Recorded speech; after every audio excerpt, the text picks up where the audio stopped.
لا حول ولا قوة إلا بالله العلي العظيم.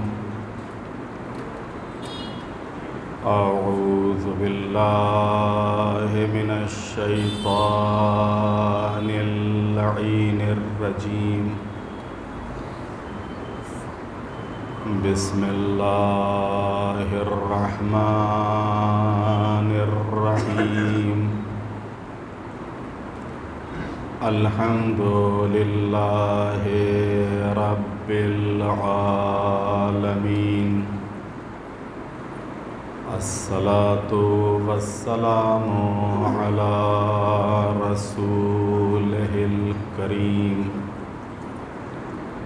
سيدنا ونبينا وشفيع المذنبين أبي القاسم محمد.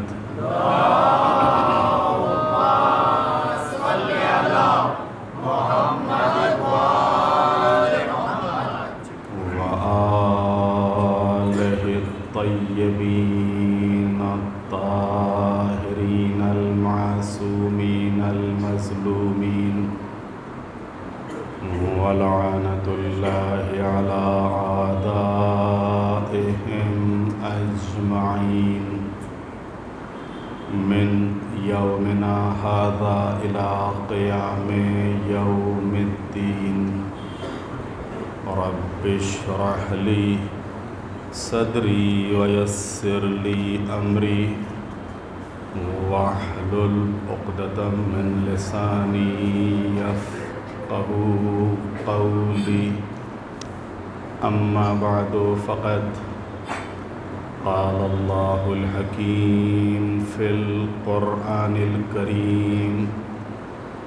بسم الله الرحمن الرحيم. يريدون ليطفئوا نور الله بأفواههم والله متم نوره ولو كره الكافرون. صلوات بھیجتے محمد.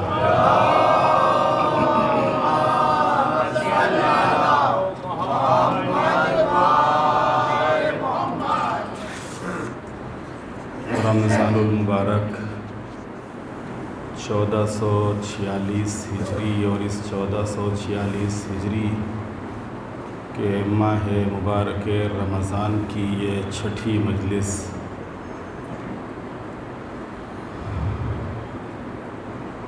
موضوع اہل بیت علیہم السلام عرش نشین ہستیاں فرش زمین پر. اور اس موضوع کے تحت آج اہل بیت اور مقام عبدیت کے عنوان سے کچھ باتیں آپ کی خدمت میں پیش کرنی ہیں. عبدیت ایک بہت بلند مقام کا نام ہے. اللہ نے جب اپنے حبیب کو آسمانوں کی سیر کرائی تو یہ نہیں کہا کہ پاک اور پاکیزہ ہے وہ کہ جو اپنے رسول کو لے گیا. پاک اور پاکیزہ ہے وہ کہ جو اپنے نبی کو لے گیا. پاک اور پاکیزہ وہ ہے کہ جو محمد کو لے گیا. نہیں، سبحان الذی اسریٰ بعبدہ. پاک اور پاکیزہ ہے وہ ذات جو اپنے عبد کو لے گیا. لہذا عبدیت یہ بہت بلند مقام ہے. یہ وہ مقام ہے کہ جہاں پر اللہ کی معصوم مخلوق یعنی فرشتے وہ پیچھے رہ جاتے ہیں اور جو اللہ کا عبد حقیقی ہے وہ آگے نکل جاتا ہے. ایک صلوات بھیجتے محمد والے محمد. صلی اللہ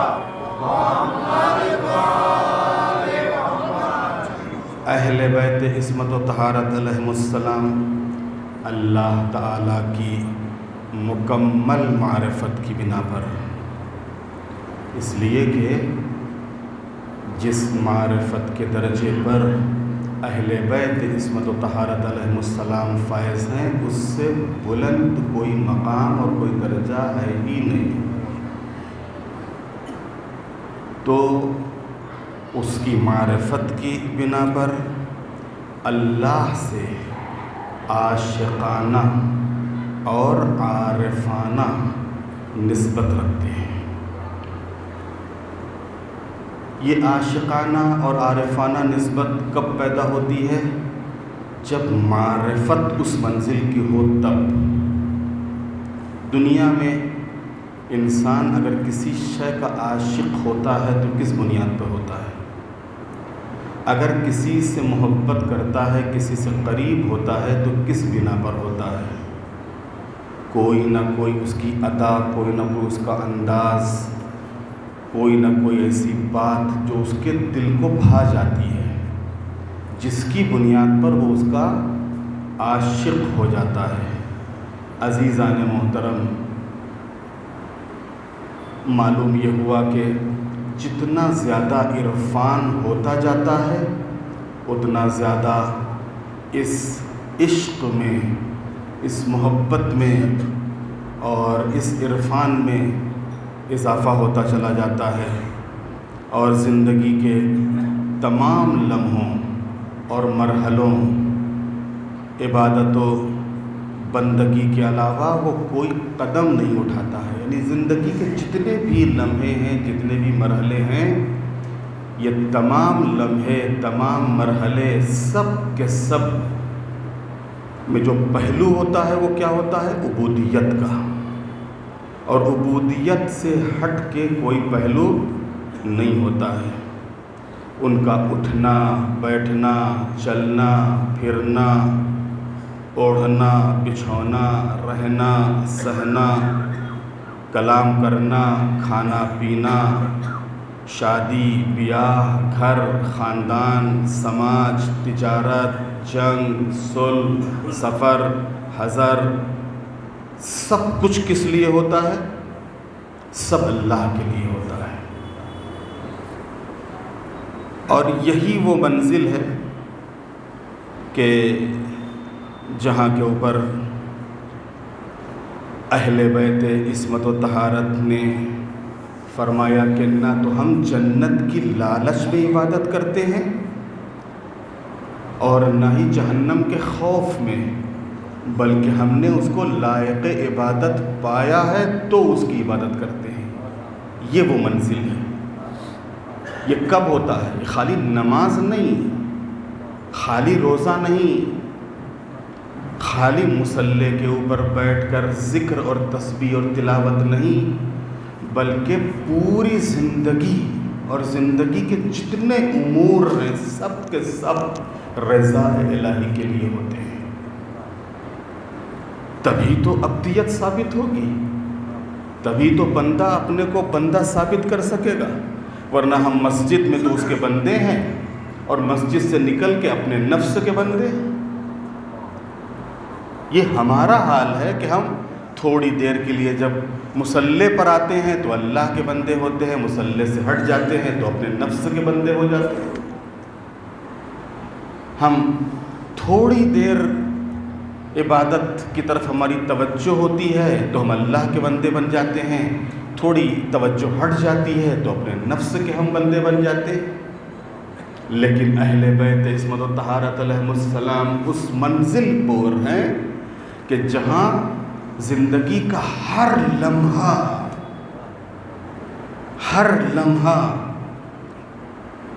عبودیت سے بھرا ہوا ہے، اور ہر لمحے میں عبدیت اور بندگی کا پہلو ہے۔ خدا کی قسم، اگر اللہ تعالیٰ اہل بیت سے یہ کہتا کہ ہمیشہ کے لیے میں جنت اور جہنم کو ختم کر رہا ہوں اور کسی کو عذاب اور ثواب نہیں دوں گا، تو یقین جانیے کہ ذرہ برابر ان حضرات کی عبادت میں فرق نہ پڑتا۔ نہیں معلوم جملوں کے اوپر آپ نے غور کیا کہ نہیں غور کیا؟ بھائی ہم عبادت کر رہے ہیں، کہیں نہ کہیں سے تو دل میں یہ ہے کہ ہم عبادت کریں گے تو ہماری آخرت بنے گی، کہیں نہ کہیں سے تو یہ ہے کہ ہم عبادت کریں گے تو جنت ملے گی، کہیں نہ کہیں سے تو یہ ہے کہ ہم عبادت کریں گے تو جنت تو مل جائے گی، لیکن جنت میں ہمیں اتنے اور باغات مل جائیں گے، اتنی اور حوریں مل جائیں گی، اتنی اور غذائیں مل جائیں گی، اتنی اور آسانیاں مل جائیں گی۔ کہیں نہ کہیں سے تو دل کے گوشے میں ہوتا ہے کہ ہم عبادت اگر نہیں کریں گے تو اللہ کے عذاب میں گرفتار ہوں گے، کہیں نہ کہیں سے تو ہوتا ہے۔ اس کا مطلب کیا ہوا؟ اس کا مطلب یہ ہوا کہ جنت اور جہنم اور جزا اور سزا اگر درمیان سے ہٹا دی جائے تو ہمارا کیا حال ہوگا؟ لیکن اہل بیت عصمت و طہارت، خدا کی قسم اگر جنت اور جہنم اور جزا اور سزا کا پہلو نہ بھی ہو تب بھی ان کی عبادت میں ذرہ برابر فرق نہیں پڑے گا۔ ایک صلوات بھیجے محمد والے محمد۔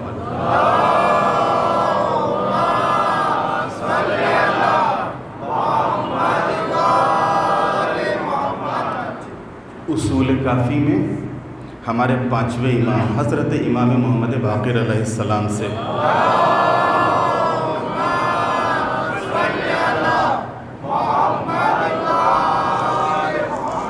ایک روایت ہے کہ پیغمبر اکرم جس رات ام المومنین عائشہ کے حجرے میں تھے، چنانچہ حضرت عائشہ نے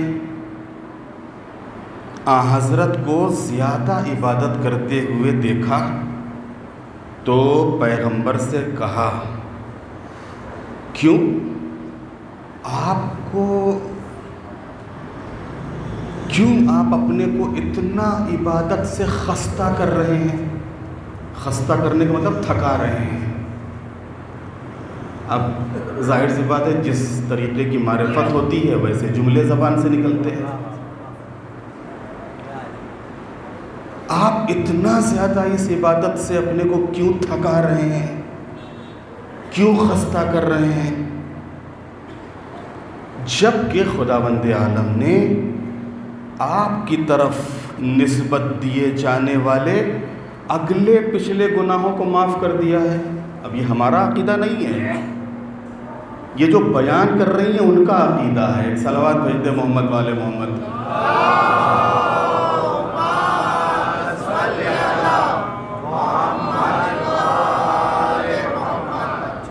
جبکہ اللہ نے آپ کی نسبت سے اگلے اور پچھلے گناہوں کو معاف کر دیا ہے تو حضرت نے فرمایا، اے عائشہ کیا میں اللہ کا شکر گزار بندہ نہ بنوں؟ یہ عبادت ہم گناہوں کے بخشوانے کے لیے نہیں کر رہے ہیں، یہ عبادت آخرت میں درجات کو بلند کرانے کے لیے ہم نہیں کر رہے ہیں۔ جن کے رتبے ہوں سوا ان کو سوا مشکل ہے۔ ظاہر سی بات ہے کہ جہاں سیادت طواف کر رہی ہو، خود پیغمبر سید المرسلین امیر المومنین سید الاوصیاء جناب فاطمہ سیدہ نساء العالمین اور بچے سید شباب اہل جنہ، تو ظاہر سی بات جن کے درجے اور جن کا مقام اتنا بلند ہو تو وہاں کے اوپر جب عبادت ہوتی ہے تو عبادت درجات کی بلندی کے لیے نہیں ہوتی ہے، بلکہ وہاں پر عبادت اس لیے ہوتی ہے کہ اللہ تعالیٰ کا شکر ادا کر سکیں کہ اللہ تعالیٰ نے ان کو وہ مقام دیا، ان کو وہ عظمت دی، ان کو وہ درجہ دیا۔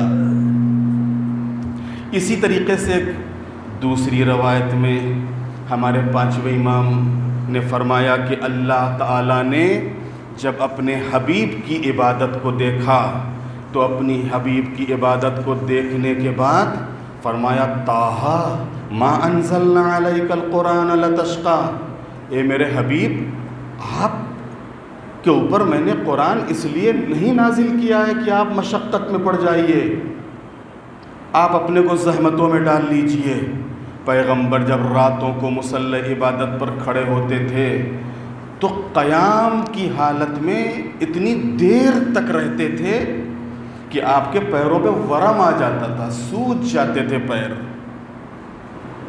اور پیغمبر کی یہ کیفیت دیکھ کے وہ پروردگار کہ جو پوری انسانیت کو اور سارے بندوں کو عبادت کرنے کا حکم دے رہا ہے، وہ پروردگار اپنے حبیب کو عبادت سے روک رہا ہے.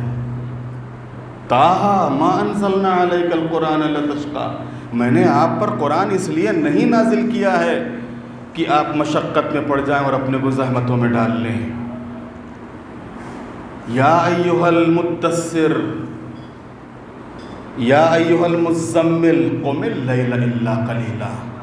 ایک کملی اوڑھے ہوئے رسول، ایک چادر میں لپٹے ہوئے رسول، راتوں کو کھڑا ہوا کرو، راتوں کو اٹھا کرو، لیکن تھوڑا کم. راتوں کو مصلی عبادت پر آیا کرو، راتوں کو جاگا کرو، راتوں کو کھڑے رہا کرو مصلی عبادت پر، لیکن تھوڑا کم.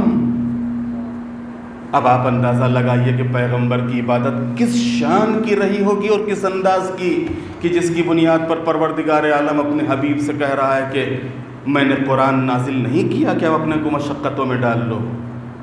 آپ راتوں کو عبادت کے لیے کھڑے ہو، لیکن تھوڑا سا استراحت بھی کر لیا کرو، تھوڑا آرام بھی کر لیا کرو. عبادت کا مطلب کیا ہے؟ عبادت ہے عبدیت سے. عبدیت سر تسلیم کو خم کر دینا، یعنی اپنے کو اللہ کے سامنے بندے کا تسلیم ہو جانا. معبود ہم کچھ نہیں ہیں، ہماری ذات کچھ نہیں ہے، ہماری قوت، طاقت، اختیار، مال، دولت، اولاد، کچھ عہدہ، منصب کچھ نہیں ہے. جو ہے سب تو ہے. اور پھر اس طریقے سے اپنے کو اللہ کے حوالے کر دینا کہ اب اس کا کوئی بھی عمل رضا الہی کے خلاف نہ ہو، اور ہر عمل رضا الہی کے مطابق ہو. ہر عمل رضا الہی کے مطابق ہو. عزیزان محترم، یہی وہ منزل ہوتی ہے، کیونکہ عبادت عبدیت سے ہے، اور جب انسان عبدیت میں کامل ہوتا ہے تو پھر اس کا سونا، جاگنا، اٹھنا، بیٹھنا سب عبادت ہو جاتا ہے، سب عبادت ہو جاتا ہے. یہ رمضان المبارک میں کیوں کہا گیا کہ تمہارا سونا بھی عبادت، تمہارا سانس لینا بھی عبادت. یہ سانس لینا کب عبادت ہے؟ یہ سونا کب عبادت ہے؟ کہ ماہ مبارک رمضان میں اگر ایک روزہ دار تھوڑا سا عام دنوں سے ہٹ کے اللہ کا پاس و لحاظ کر کے حرام سے اپنے کو بچاتا ہے، واجبات کو ادا کرتا ہے، تو صرف واجب کو ادا کرنے اور صرف حرام کو چھوڑنے کی بنیاد پر بندے کو اللہ کہاں پہنچا دیتا ہے کہ اس کی سانسیں تسبیح کا ثواب قرار پاتی ہیں، اس کا سونا عبادت ہو جاتا ہے. تو اگر چند لمحوں کے لیے، چند دنوں کے لیے اگر خالی ہم اپنے کو حرام سے بچا لے جائیں، خالی ہم اگر واجبات کو ادا کر لے جائیں، تو اس منزل پہ اللہ پہنچا دیتا ہے. اب اگر پوری زندگی اللہ کے حکم کے تابع ہو تو اس بندے کو اللہ کہاں پہنچائے گا، اور یہ بندہ کس منزل اور کس مقام کے اوپر ہوگا.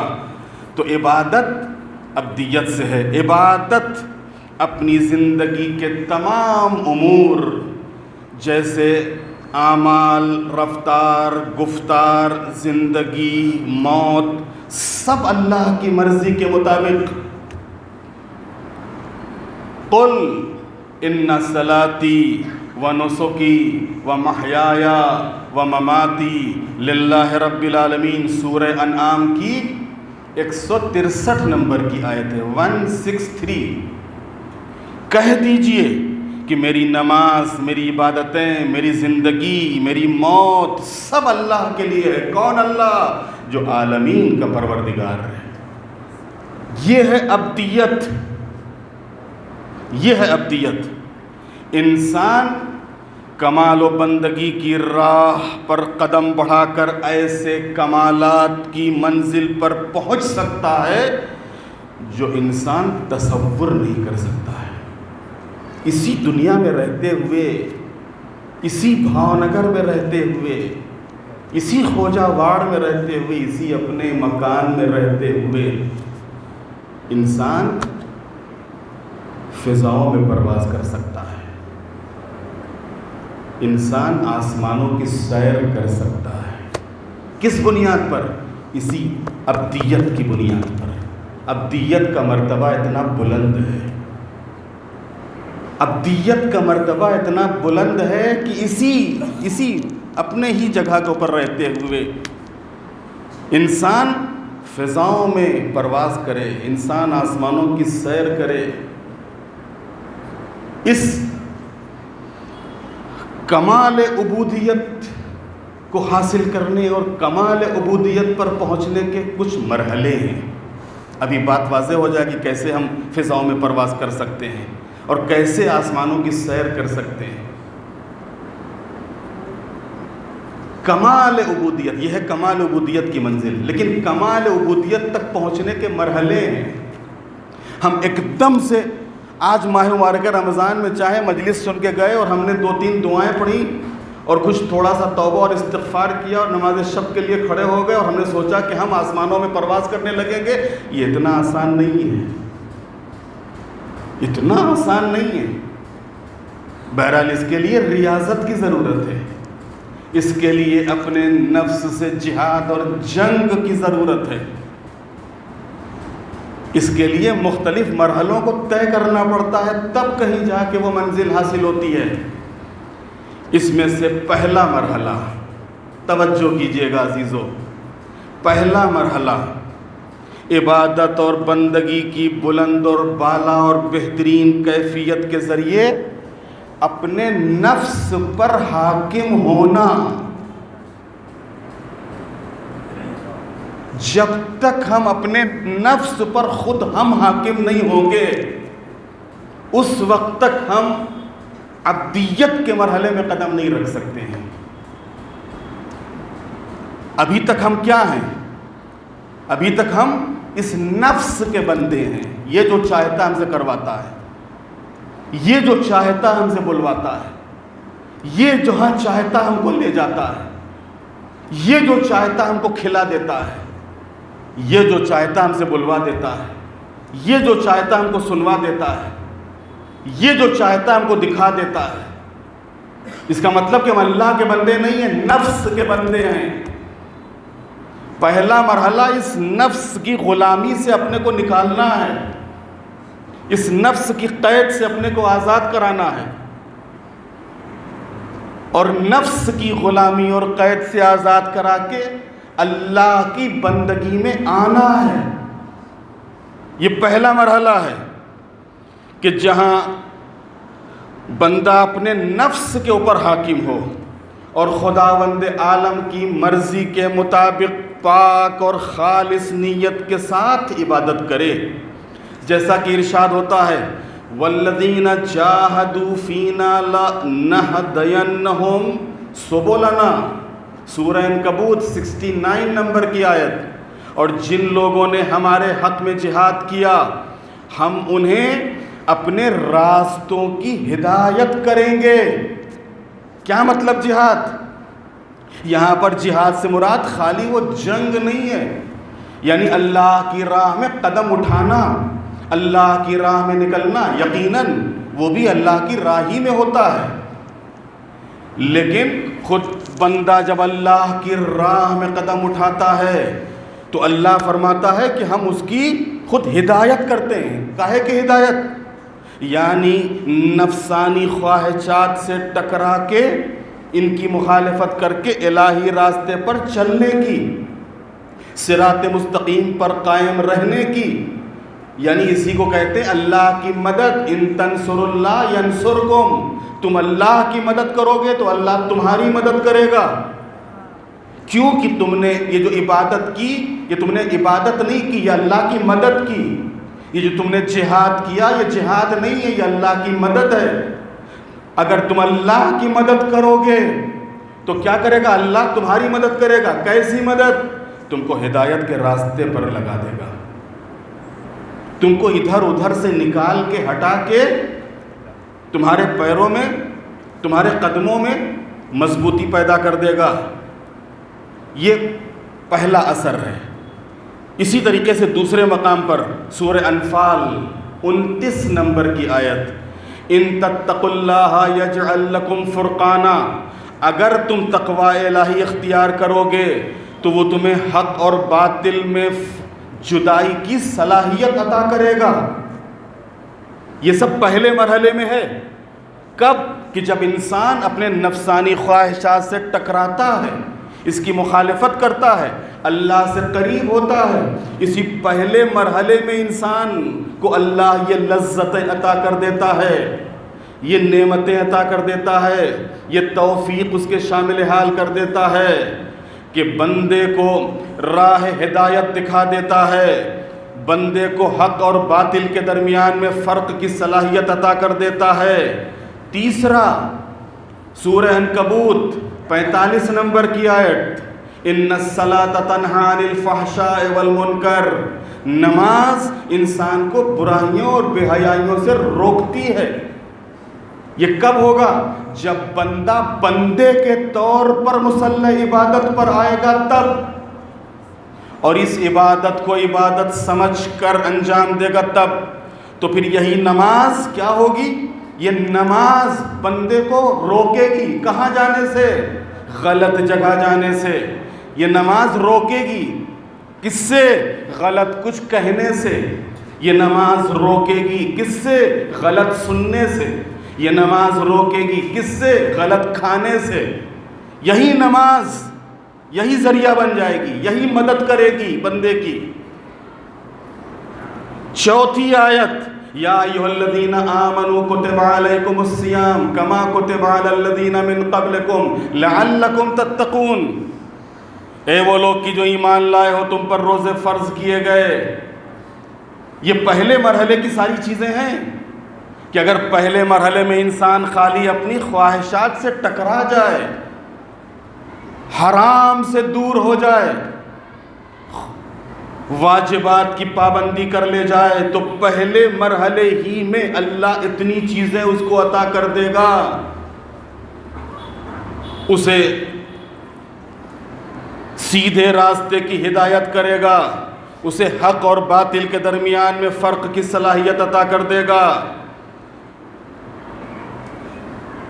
اسے برائیوں اور غلطیوں سے روک لے گا.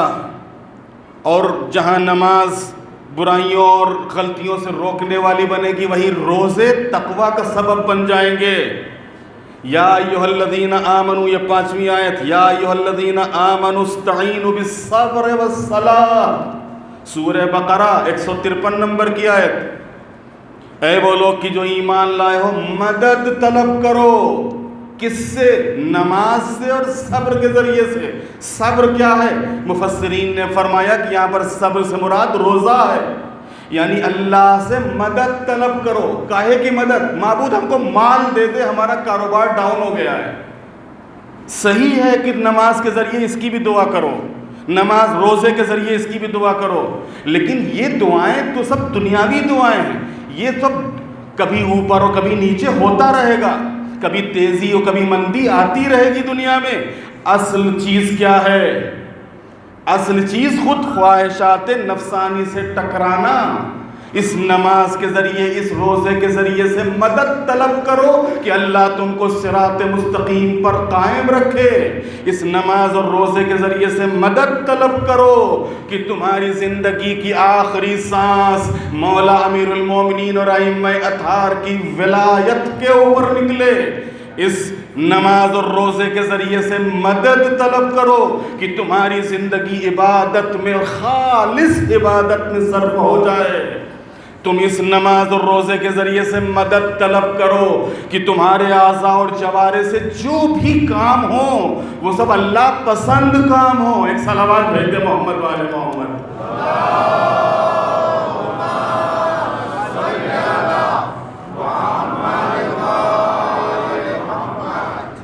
اس مرحلے میں عبادت و بندگی کے ذریعے جو چیز انسان کو نصیب ہوتی ہے وہ یہ ہے کہ انسان ایک مخصوص روشن فکر کے تحت نفسانی خواہشات کو مسخر کر لیتا ہے۔ مسخر کرنے کا مطلب اپنے قابو میں، اپنے اختیار میں۔ یہ پہلا مرحلہ ہے عبدیت کا، کہ جہاں کے اوپر انسان کا نفس اس کے قابو میں آ جائے۔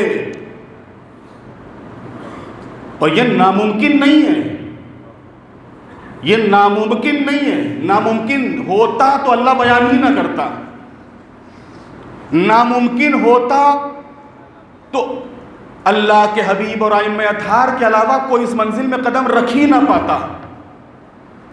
اس کا مطلب ہی ہے کہ یہ ناممکن نہیں ہے، ممکن ہے یہ مرحلہ، جس کی بنیاد پر قرآن مجید میں اللہ تعالیٰ نے ان چیزوں کا حکم دیا اور اس طرف ہماری توجہ دلائی ہے۔ اس مرحلے میں عبادت و بندگی کا سب سے پہلا جو مرحلہ ہے وہ انسان کو ایک مخصوص اور روشن فکر کے تحت نفسانی خواہشات پر قابو پانا، نفسانی خواہشات پر جو قابو پانے کی قوت اور طاقت ہے وہ عطا کرنا۔ دوسرے الفاظ میں یوں کہا جائے کہ عبادت اور بندگی کا سب سے پہلا اثر نفس امارہ پر قبضہ اور اختیار حاصل کر لینا ہے۔ سب سے جو خبیث نفس ہوتا ہے وہ نفس امارہ ہوتا ہے، جو سب سے ذلیل نفس ہے وہ نفس امارہ ہے، اور یہ بھی کہیں باہر نہیں ہے، یہ بھی ہمارے ہی اندر ہے۔ ان النفس لامارۃ بالسوء، اس نفس کی خصوصیت یہ ہوتی کہ یہ ہمیشہ برائیوں کی طرف لے جاتا ہے، ہمیشہ غلطیوں کی طرف لے جاتا ہے۔ الا ما رحم ربی، مگر یہ کہ رحم پروردگار بندے کے شامل حال ہو جائے، کرم پروردگار بندے کے شامل حال ہو جائے، توفیق پروردگار بندے کے شامل حال ہو جائے۔ یہ رحم و کرم و توفیق پروردگار بندے کے کب شامل حال ہوگا؟ جب بندہ یہ ثابت کرے کہ وہ اس کا بندہ ہے۔ یہ ہم کو ثابت کرنا ہے کہ معبود میں تیرا بندہ ہوں، میں اپنے نفس کا بندہ نہیں ہوں، میں شیطان کا بندہ نہیں ہوں، میں کسی انسان کا بندہ نہیں ہوں، میں تیرا بندہ ہوں۔ یہ خود انسان کو ثابت کرنا ہے۔ دوسرا مرحلہ یہ اس سے بھی بلند ہے، منتشر، متفرق، بکھرے ہوئے اور نامناسب خیالات، نظریات، تفکرات اور وچاروں پر غلبہ حاصل کرنا۔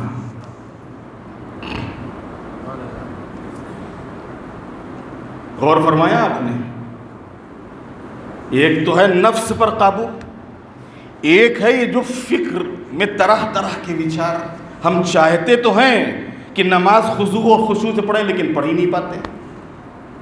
ہم چاہتے تو ہیں کہ ہمارے ذہن میں غلط خیال نہ آئے لیکن پھر بھی آ جاتے ہیں۔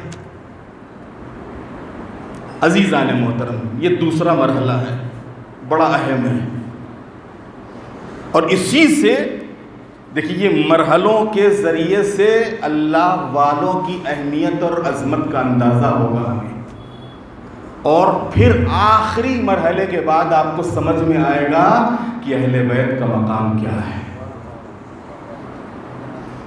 یہ پہلا مرحلہ، اسی میں ہم کانپ رہے ہیں کہ پہلے ہی مرحلے میں ہم قدم نہیں رکھ پا رہے ہیں۔ ابھی تو دوسرا مرحلہ آیا ہے، اور اس دوسرے مرحلے میں یہ جو طرح طرح کے وچار آ رہے ہیں، طرح طرح کی فکریں ہیں، طرح طرح کے خیالات ہیں، اس کے اوپر غلبہ حاصل کر لینا انسان کی تعجب خیز طاقتوں میں سے ایک قوت خیال ہے۔ اللہ نے بہت سی چیزیں ہمارے جسم کے اندر رکھی ہیں کہ جس چیز کے اوپر بھی آپ نظر کیجئے واقعی انسان تعجب کرتا ہے، لیکن ان تمام چیزوں میں جو قوت خیال ہے اس کے اوپر آپ جتنا غور کرتے جاؤ، کیا چیز اللہ نے دے دی ہے، کیا چیز اللہ نے اس دماغ میں رکھ دی ہے، یہ قوت خیال۔ یہ ہمارے اختیار میں نہیں ہے، یہ ہمارے اختیار میں نہیں ہے، بلکہ ہم ان کے اختیار میں ہیں، ہم اس کے اختیار میں ہیں۔ چاہتے ہوئے بھی ہم نہیں کر پاتے ہیں، چاہتے ہوئے بھی ہم 2 رکعت نماز پوری توجہ سے نہیں پڑھ پاتے ہیں، چاہتے ہوئے بھی۔ مصلی پر کھڑے ہوئے ہم نے نماز پڑھنے سے پہلے استعاذہ بھی کیا، دعا بھی کی، توسل بھی کی، معبود میری مدد کر، یہ 2 رکعت نماز جو تیرے لیے پڑھ رہا ہوں یہ صرف تیرے لیے ہو جائے، پھر بھی وہ اس کے لیے نہیں ہو پاتی ہے، اور کہیں نہ کہیں سے ذرا سا ایک لمحے کے لیے بھی توجہ ہٹی نہیں اور گھٹنا گھٹی نہیں،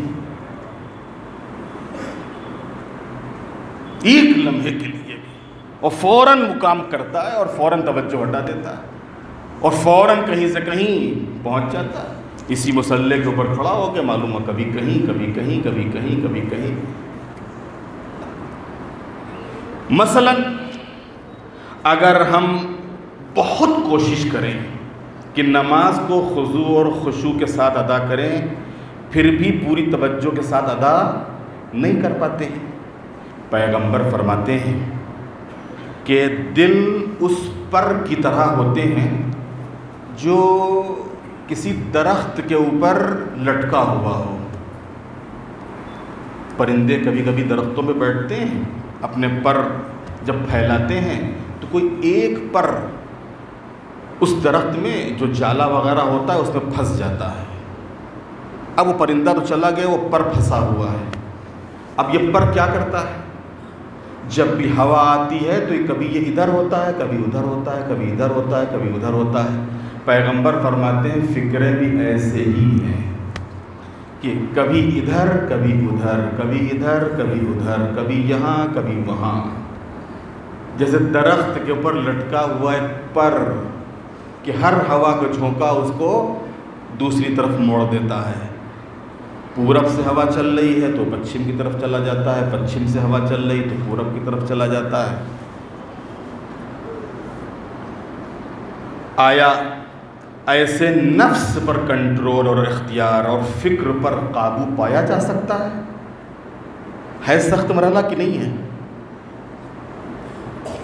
عابد و زاہد اور راہ عبودیت کے مسافر دوسرے درجے میں اس منزل پر پہنچتے ہیں، یہ بھی ناممکن نہیں ہے، ممکن ہے۔ ان فکروں پر کنٹرول، فکروں پر قابو۔ دوسرے مرحلے میں جو اس کے سالک ہوتے ہیں، سالک چلنے والے، اس کے راستے میں قدم اٹھانے والے، یہ جو سالک اللہ ہوتے ہیں، اللہ کی طرف قدم بڑھانے والے، یہ اس منزل پہ پہنچتے ہیں کہ اپنی قوت خیال پر بھی اختیار حاصل کر لیتے ہیں، اپنی قوت خیال پر بھی اختیار حاصل کر لیتے ہیں اور اس کو اپنا غلام اور فرما بردار بنا لیتے ہیں۔ یہ وہی سوچتی ہے کہ جو وہ سوچنا چاہتے ہیں۔ بو علی سینا مشہور حکیم، مشہور فلسفی، کہتے ہیں العبادت عند العارف ریاضۃ ما لہ ممہی و قوی نفس ہی۔ عبادت اہل عرفان کے نزدیک ہمتوں اور نفسانی طاقتوں اور وہم و خیال کی ریاضت کا نام ہے۔ عبادت مصلی پر کھڑے ہو کے 2 رکعت 4 رکعت، نماز شب کی 8 اور 2 اور 1 اور 11 رکعت کا نام نہیں ہے، بلکہ ان فکروں پر قابو پانا، ان تخیلات کے اوپر اختیار حاصل کر لینا، یہ دوسرا مرحلہ ہے۔ اور جیسا کہ میں نے عرض کیا کہ یہ ناممکن نہیں ہے، ممکن ہے، لیکن اس کے لیے بہت ریاضت کی ضرورت ہے، کوشش کی ضرورت ہے، مشق کی ضرورت ہے، ایکسرسائز کی ضرورت ہے کہ ہم کوشش کریں۔ اگر پہلے مرحلے میں ہم کامیاب ہو گئے ہیں، پہلا مرحلہ کس چیز کا تھا؟ نفسانی خواہشات پر قابو۔ اگر پہلے مرحلے میں ہم نے نفسانی خواہشات پر قابو پا لیا ہے تو یہ دوسرا مرحلہ ہمارے لیے آسان ہو جائے گا۔ لیکن اگر وہی پہلا ہی مرحلے میں ابھی ہم نے قابو نہیں پایا ہے تو پھر اس دوسرے مرحلے کی امید ہم نہ کریں۔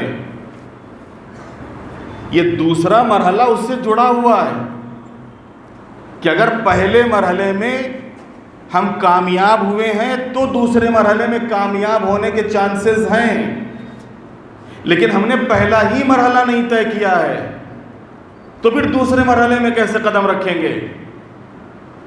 تیسرا مرحلہ، تیسرا درجہ یہ ہے کہ انسان کی روح طاقت و اختیار کے مرحلے میں اس منزل پر پہنچ جاتی ہے کہ انسانی روح بعض موقعوں پر بدن سے بے نیاز ہو جاتی ہے۔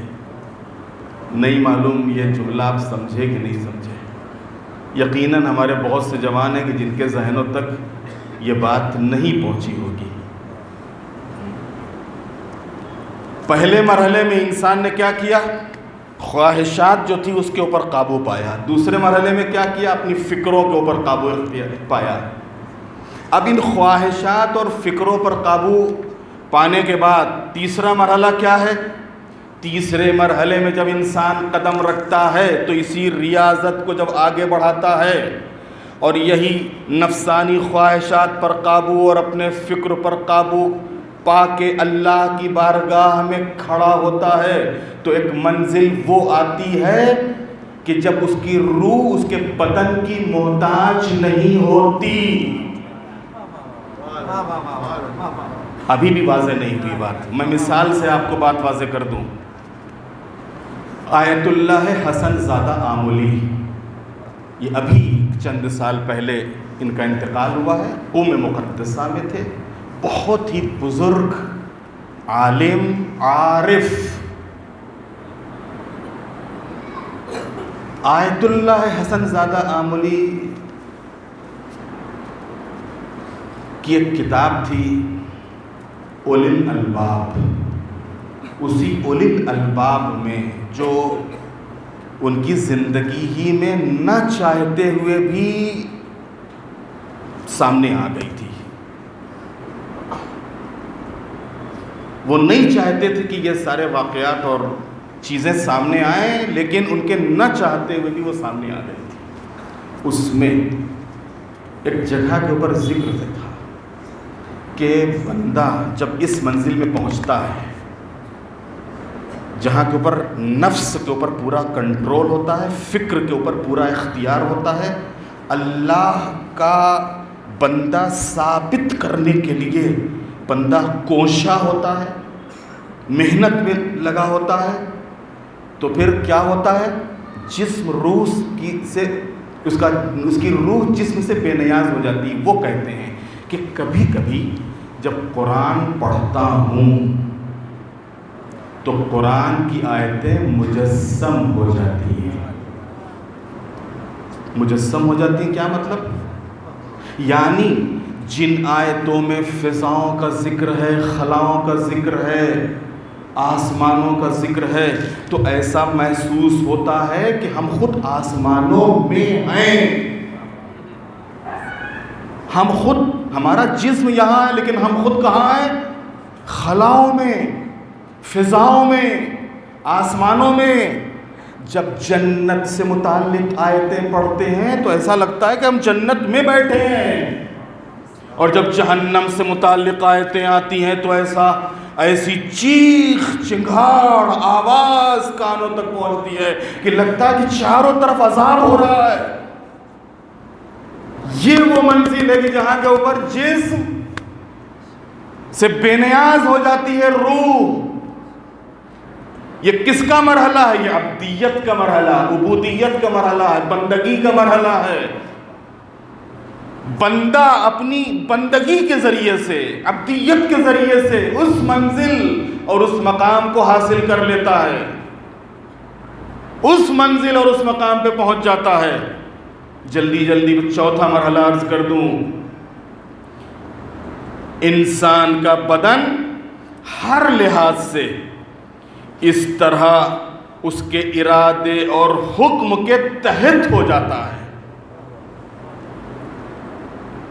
میں نے عرض کیا کہ جیسے جیسے یہ مرحلے آگے جائیں گے اہل بیت کی عظمت سمجھ میں آئے گی کہ بہت سی چیزیں جو آج لوگوں کو سمجھ میں نہیں آ رہی کہ یہ کیسے ہو سکتا ہے، وہ 40 جگہ کیسے ایک وقت میں چلے جاتے تھے، وہ وہاں رہ کے اور یہاں کی کیسے سن لیتے تھے۔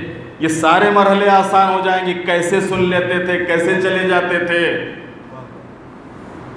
چوتھا مرحلہ، انسان کا بدن ہر لحاظ سے اس طرح اس کے ارادے اور حکم کے تحت ہوتا ہے کہ انسان کا بدن غیر معمولی کام انجام دیتا ہوا نظر آتا ہے۔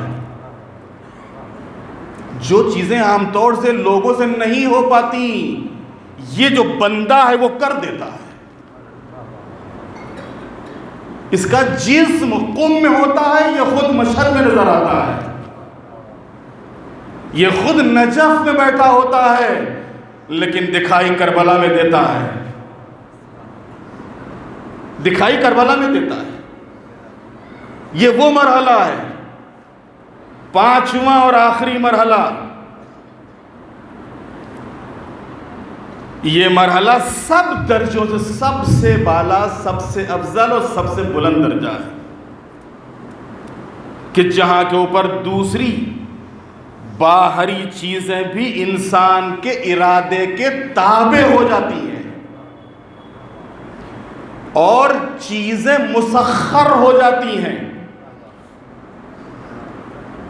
اس کی مطیع و فرما بردار ہو جاتی ہیں۔ یہی وہ منزل ہے کہ جہاں کے اوپر اگر سنگریزہ ہاتھ میں آئے تو تسبیح کرنے لگتا ہے۔ یہی وہ منزل ہے کہ جہاں کے اوپر اشارہ کر دیں تو چاند دو ٹکڑے ہو جاتا ہے۔ یہی وہ منزل ہے کہ جہاں پر اشارہ کر دیں تو سورج واپس آتا ہوا نظر آتا ہے۔ یہی وہ منزل ہے کہ جہاں کے اوپر حقیقت میں یہ صرف روٹیاں سائل کو دیتے ہیں اور سورہ حل اتی نازل ہو جاتا ہے۔ یہی وہ منزل ہے کہ ایک شب بستر پیغمبر پر سوتے ہیں اور نفس کا سودا ہو جاتا ہے۔ ایک صلوات بھیج دیں محمد والے محمد۔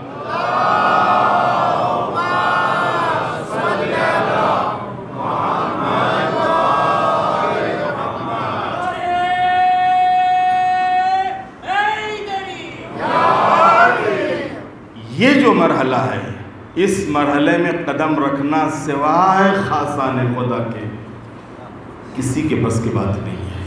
یہ مرحلہ سب سے بلند ہے، سب سے اعلیٰ اور سب سے عرفہ۔ اب آپ اندازہ لگائیے کہ جب عام انسانوں کے لیے یہ مرحلے ہیں تو جو اللہ کے خاص بندے ہوں ان کے مرتبے اور ان کا مقام اور ان کا درجہ کیا ہوگا۔ عام انسان ان چیزوں کو اگر حاصل کر سکتا ہے تو جو اس کے خاص ہیں، جن کو اللہ نے صاحب کرامت اور صاحب اعجاز بنا کے دنیا میں بھیجا ہے، پھر ظاہر سی بات ہے اگر وہ کسی چیز کا، کیونکہ اللہ خود فرما رہا ہے کہ جب بندہ ہمارا کامل اطاعت گزار ہوتا ہے تو پھر وہ جس چیز کا ارادہ کرتا ہے وہ کہتا ہو جا تو وہ ہو جاتی ہے، اس لیے کہ اللہ اپنی صفات کا مظہر بنا دیتا ہے اس کو۔ اور حقیقت میں ہم اس چیز کا مشاہدہ اصحاب پیغمبر میں، کہ جو واقعی اصحاب پیغمبر تھے، اصحاب امیر المومنین میں جو واقعی اصحاب امیر المومنین تھے، اصحاب امام حسین میں جتنے بھی کربلا امام حسین کے اصحاب تھے ان کے اندر یہ چیز دیکھ سکتے ہیں۔ ان کے اندر جس چیز کا ارادہ کر لیا. میں اسی وجہ سے کہتا ہوں کربلا میں اگر امام چاہ جاتے، ارے امام تو امام، خود اصحاب اگر چاہ جاتے تو فرات قدموں میں آ جاتی، فرات قدموں میں آ جاتی.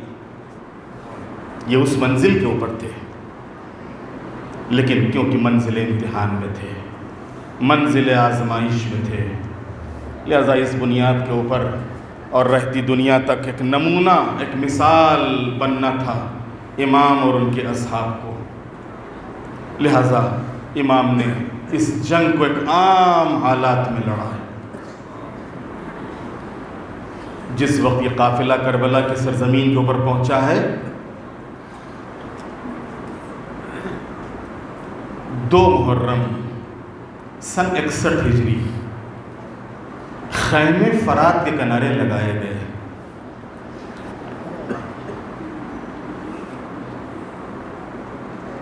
ایک دن ابھی گزرا تھا اور تیسری محرم آئی. تیسری محرم کو آئی تو یزیدی لشکر کربلا پہنچنے لگے، اور ان یزیدیوں نے آنے کے بعد کہا کہ خیمے یہاں سے ہٹائے جائیں. جناب عباس نے خالی ایک خط کھینچا تھا، اور خط کھینچنے کے بعد فرمایا تھا کسی کے اندر ہمت ہو تو وہ آگے آئے، خیمے ہٹائے. اب نہیں معلوم کیا مصلحت تھی کہ امام نے اس موقع پر جناب عباس کو خود منع نہیں کیا، خود منع نہیں کیا، بلکہ امام خیمے میں آئے. اور آنے کے بعد جناب زینب سے فرماتے ہیں بہن میرے شیر کو جلال آ گیا ہے، میرا شیر بپھر گیا ہے، بہن عباس کو بلا لو اور کہو کہ خیمے یہاں سے ہٹا لے. امام کا حکم تھا. فضہ در خیمہ پر آئیں، آواز دی شہزادے تم کو شہزادی یاد کر رہی ہیں. جناب عباس اٹھے، خیمے میں آئے، 2 زانو ہو کے جناب زینب کے سامنے بیٹھے. بہن حکم فرمائے. بھیا بھائی کا حکم ہے کہ خیمے یہاں سے ہٹا لیے جائیں. اللہ اکبر. کوئی عباس کے دل سے پوچھے کیا گزری ہوگی عباس کے دل میں،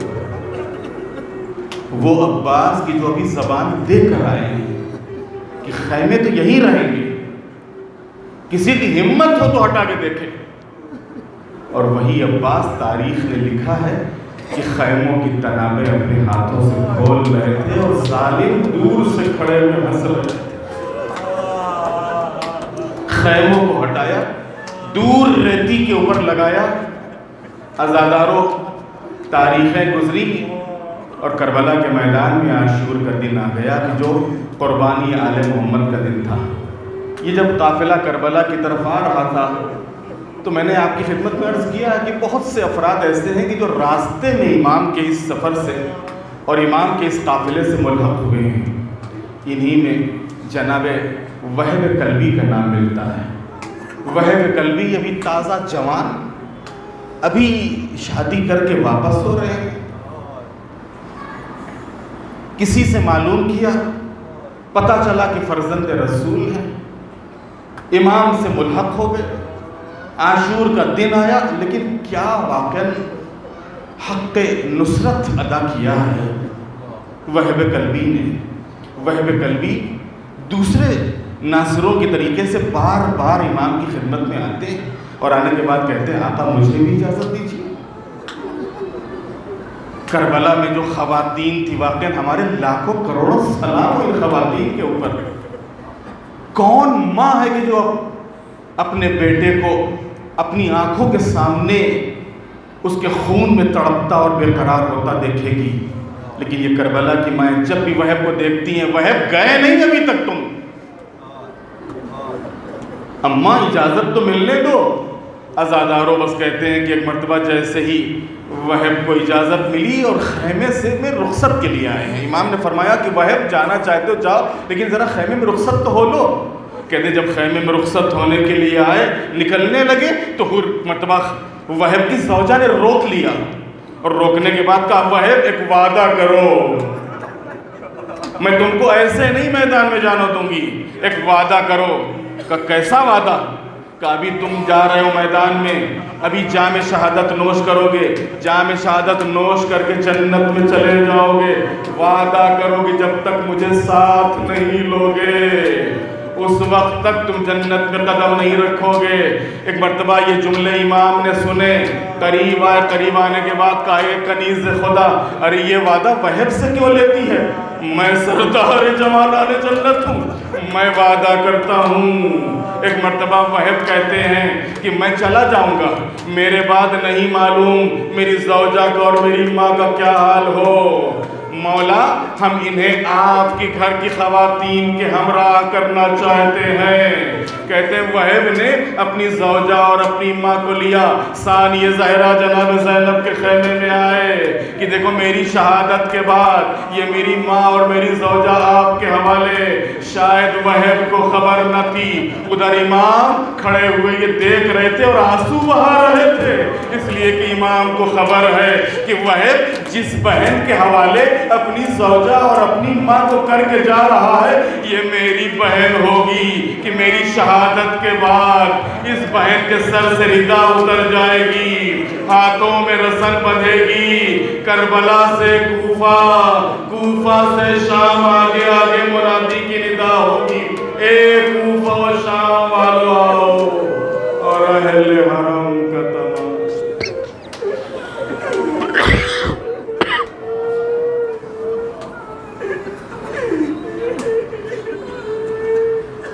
الا لعنت اللہ علی القوم الظالمین، سیعلم الذین ظلموا ای منقلب ینقلبون، بحق الزہراء وابیہا وبعالہا وبنیہا بارئلہا۔ ہم سب گنہگار اور خطاکار بندے ہیں، رمضان المبارک ہے، شب جمعہ ہے، بارئلہا ہمارے گناہوں کو معاف فرما، ہماری خطاؤں سے درگزر فرما، پرچم اسلام کو سر بلند فرما، پرچم کفر و نفاق کو سرنگوں فرما، مظلوموں کی مدد فرما، ظالموں کا خاتمہ فرما، بار الہ جو مومنین مریض ہیں ان کو شفا عطا فرما، جو مقروض ہیں ان کے قرضوں کو ادا فرما، جو حج و زیارات کے مشتاق ہیں ان حج و زیارات سے مشرف فرما، جو دنیا سے رخصت ہو چکے ہیں ان کی مغفرت فرما۔ معبود پرچم اسلام کو سر بلند فرما، پرچم کفر و نفاق کو سرنگوں فرما، مولا امام زمانہ علیہ السلام کے ظہور میں تعجیل فرما، ہم سب کو امام کے غلاموں اور ان کے ناصروں میں شمار فرما، ہم سب کی تمام دینی اور دنیاوی حاجتوں کو پورا فرما، وتقبل منا انک انت السمیع العلیم۔